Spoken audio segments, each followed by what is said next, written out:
आज हम लोग रेस्पिरेशन इन अमीबा करने वाले हैं। आपको पता है कि अमीबा जो है एक यूनिसेलुलर यूकैरियोटिक ऑर्गेनिज्म है। आपको पता है कि यूकैरियोटिक ऑर्गेनिज्म में सारे ऑर्गेनल तो होते हैं लेकिन उसके पास कोई सिस्टम नहीं होता है, क्योंकि एक सिंगल सेल ऑर्गेनिज्म के पास कोई एक ऑर्गेन सिस्टम नहीं होता है।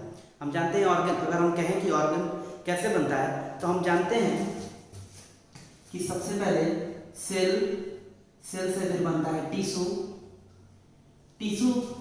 मतलब सेल, बहुत सारे सेल मिलके बनते हैं टिश्यू, बहुत सारे टिश्यू मिलके बनता है ऑर्गन, और बहुत सारे ऑर्गन मिलके बनते हैं एक ऑर्गन सिस्टम। तो ये बात तो ऐसे ही खत्म हो गया कि जब इसके पास बहुत सारे सेल ही नहीं है तो टिश्यू नहीं बनेगा, टिश्यू नहीं है तो ऑर्गन नहीं बनेगा, ऑर्गन नहीं है तो ऑर्गन सिस्टम नहीं बनेगा।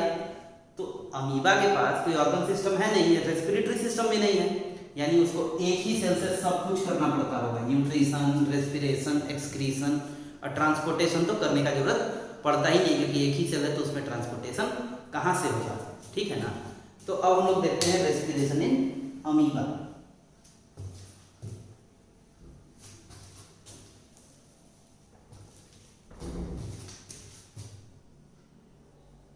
रेस्पिरेशन इन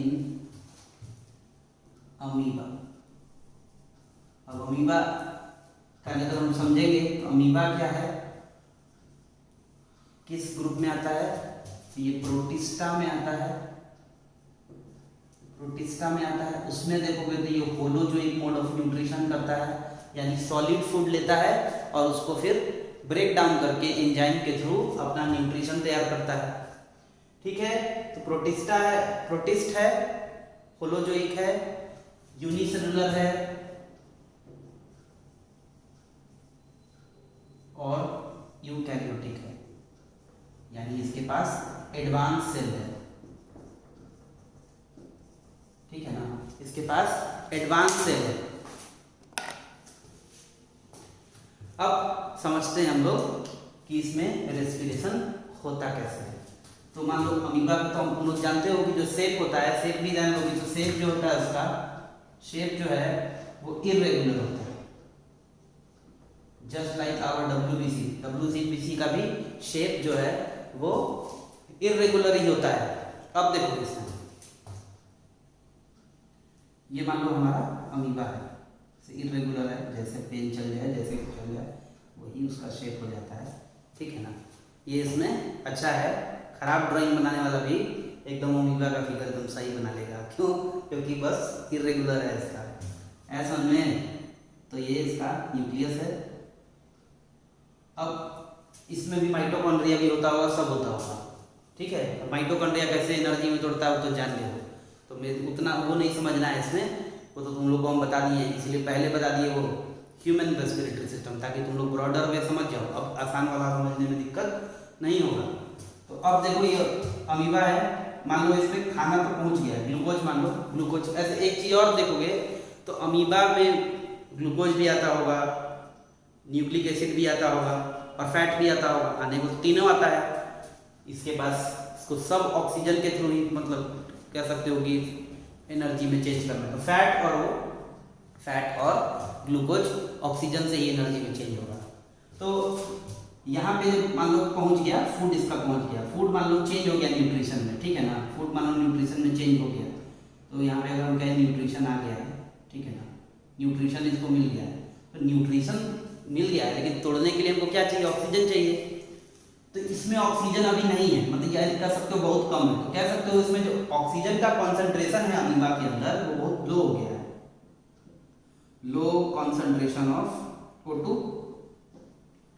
और बाहर में तो जानते हो सराउंडिंग में 21%। फिर भी मान लो कि ये फ्रेश वाटर ऑर्गेनिज्म है तो पानी के अंदर थोड़ा ऑक्सीजन का मात्रा और कम रहता है। तो चलो ठीक है, फिर भी मान के चलो कि यहाँ पे तो ज्यादा ही होगा ऑक्सीजन का कॉन्सेंट्रेशन। तो सराउंडिंग है तो यहाँ पे हाई कॉन्सेंट्रेशन ऑफ O2 होगा, ऑब्वियस है। यहाँ हो गया है कम, क्योंकि मान लो इसके पहले जो ऑक्सीजन मिला उससे सब सारा खाना जो है वो तोड़ लिया होगा आपने एनर्जी में। तो अब यहाँ पे हाई कॉन्सेंट्रेशन हो गया O2 का, अंदर में क्या है लो कॉन्सेंट्रेशन है, उसको मिटा देते हैं। ये बात तो जान रहे हो, ये इसका प्लाज्मा मेम्ब्रेन है, सेल मेम्ब्रेन जिसको बोलते हैं लोग, इसका प्लाज्मा मेम्ब्रेन है। सारा ट्रांसपोर्ट जो होता है वो इसी के थ्रू होता है, कुछ एक्टिव और कुछ ऐसे ही हो जाता है बिना किसी एनर्जी लगे हुए। तो 9th क्लास में हम बताए होंगे, ज़्यादा नहीं, उतने डिटेल में एनसीईआरटी में नहीं दिया था, लेकिन हम बताए थे कि 2 तरह का ट्रांसपोर्ट होता है, एक में एनर्जी का यूटिलाइजेशन होता है और एक में नहीं होता है। इसमें डिफ्यूजन के प्रोसेस में, ऑस्मोसिस के प्रोसेस में ये सब नहीं होता है। तो अब हायर कॉन्सेंट्रेशन यहाँ हो गया, लोअर कॉन्सेंट्रेशन यहाँ हो गया। तो हम जानते हैं डिफ्यूजन का रूल है। डिफ्यूजन में क्या होता है, डिफ्यूजन जानते ही हो, नहीं जानते हो तो जान लो। The movement of particle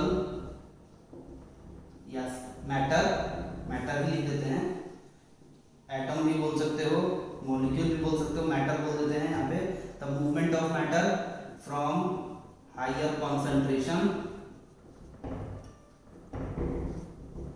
to lower concentration, short में लिख रहे हैं कॉन्सेंट्रेशन को, सी। तो बात तो समझ में आ गई, यानी डिफ्यूजन के थ्रू, प्लाज्मा मेम्ब्रेन के थ्रू जो ऑक्सीजन है वो कहाँ आएगा, अंदर की तरफ आएगा, माइटोकॉन्ड्रिया में मिल जाएगा। माइटोकॉन्ड्रिया उसको क्या कर देगा, एनर्जी में चेंज कर देगा और उसको अपना एनर्जी मिल जाएगा। अब आसान प्रोसेस है डिफ्यूजन का, तो हम लोग में क्यों नहीं होता है डिफ्यूजन? तो होता है, हम लोगों में भी डिफ्यूजन होता है, लेकिन बहुत स्लो है डिफ्यूजन। एक सेल है ना, हम लोग के पास बिलियंस ट्रिलियन सेल हैं, तो उसमें पहुंचने के लिए तो आप 2 एग्जाम्पल समझ लो। अगर मान लो हम लोग के पास, जानते हो कि सारा ऑक्सीजन जब लंग्स के बाद, अभी कल ही बताए थे कि लंग्स के बाद कहाँ जाता है, तो सब का सब कहाँ जाता है, ब्लड में मिक्स होता है और ब्लड सब सेल को पहुँचाता है। तो मान लो हमारे में ब्लड नहीं होता, यानी हमारे यहाँ हमारे बॉडी में सर्कुलेटरी सिस्टम नहीं होता, तो 3 साल लग जाता लंग्स से खाली पैर तक पहुँचने के लिए। ये तब होता जब लंग्स है, लंग्स नहीं होता तो क्या होता है, लंग्स भी नहीं होता और ब्लड भी नहीं होता, तब डिफ्यूजन प्रोसेस क्या होता, तो जिंदगी भर लग जाता और तब भी हमारे सारे सेल को ऑक्सीजन नहीं मिल पाता। तो just because we are a multicellular organism, we require an organ system which is capable of respiration and providing oxygen to all the cells in mass level. बहुत बड़े लेवल पे ये होना चाहिए, बहुत ज़्यादा होना चाहिए। कल क्राइटेरिया भी बताए थे, 3 फीचर होता है कोई भी रेस्पिरेटरी सिस्टम का, तो अमीबा इसी तरह से रेस्पिरेशन करता है। अब ये तो ऑक्सीजन आने का हो गया, अब ठीक है, ये तो हो गया, इसको हम लोग बोल सकते हैं कि इनहेल कर रहा है रीवर, तो इनहेल कर लिया, तो एक्सहेल भी तो करेगा। तो अब एक्सहेल में क्या करेगा, तो एक्सहेल में अब क्या हो जाएगा कहानी की, जैसे ही इसमें क्या कहते हैं कि एनर्जी में चेंज हो गया, तो एनर्जी का में जब बनता है तो 2 बाई प्रोडक्ट और होते हैं, वाटर और कार्बन डाइऑक्साइड। तो अब मान लो समझो कि ये तो ठीक है केस हो गया, चलो एक और फिगर बना देते हैं अमीबा का ये। तो अब जो सिनेरियो हम लोग बात कर रहे हैं, यहाँ पे ऑक्सीजन मिल गया, एनर्जी बन गया, तो फूड जो है, जो हमारा फाइनल प्रोडक्ट है वो ब्रेक डाउन हो गया और अब जो है एनर्जी चेंज हो गया है। तो अब उसके एनर्जी खाली थोड़ी निकलता है, हम लोग पढ़ चुके हैं कि साथ में CO2 भी निकलता है और H2O भी निकलता है, अब दोनों चीज निकल रहा है। तो अब क्या होगा कि जैसे ही पता है तुमको कि जो हमारा सराउंडिंग है उसमें CO2 बहुत कम है, और चूंकि ये फ्रेश वाटर ऑर्गेनिज्म है तो पानी में तो और, क्योंकि अभी बताएंगे डिफ्यूजन जानते ही हो पानी में फ्लो होता है, तो एक्चुअली में तो और कम हो गया वहाँ पे पानी में कार्बन डाइऑक्साइड। तो बाहर में अगर सराउंडिंग में देखोगे तो कॉन्सेंट्रेशन ऑफ CO2 जो है वो बहुत कम है, low concentration of CO2 separate कर देते हैं, ठीक है। तो बाहर सराउंडिंग में तो CO2 का मात्रा बहुत कम है, और जब अंदर में जब CO2 बन गया तो उसका कॉन्सेंट्रेशन तो बढ़ गया। कॉन्सेंट्रेशन क्या होता है, किसी एक वॉल्यूम में कितना पार्टिकल है, तो सेल तो बहुत छोटा है ना, और उसी में बहुत ज़्यादा हो गया, तो उसका वॉल्यूम बहुत कम है, उसके कंपैरिजन में मैटर बहुत ज़्यादा है, जानते हो ना, डेंसिटी कर सकते हो। तो यहाँ पे कॉन्सेंट्रेशन दोनों पढ़ चुके होंगे 9th क्लास में। तो यहाँ पे जैसे ये न्यूक्लियस है इसका, तो इस पर्टिकुलर जगह में CO2 का डेंसिटी बहुत ज़्यादा हो गया, यानी कह सकते हो कि एक छोटे ही वॉल्यूम में बहुत ज़्यादा मास हो गया, ऐसा समझ में। तो यहाँ पे हाई कॉन्सेंट्रेशन हो गया, हाई कॉन्सेंट्रेशन ऑफ CO2। ये हम एक्सेल का बात कर रहे हैं, एक्सेल जब कर रहा है इसका बात कर रहे हैं। तो अब अंदर में हो गया हाई कॉन्सेंट्रेशन, क्योंकि यहाँ पे तो बना CO2 बाई प्रोडक्ट। अब हमको पता है कि सराउंडिंग में CO2 का लेवल बहुत कम होता है, तो बस फिर हाइयर कॉन्सेंट्रेशन है और यहाँ पे क्या है, लोअर कॉन्सेंट्रेशन है। हम लोग जान रहे हैं कि डिफ्यूजन कहाँ होता है, हाइयर कॉन्सेंट्रेशन से लोअर कॉन्सेंट्रेशन होता है, तो इसमें से ये CO2 क्या हो जाएगा, बाहर निकल जाएगा।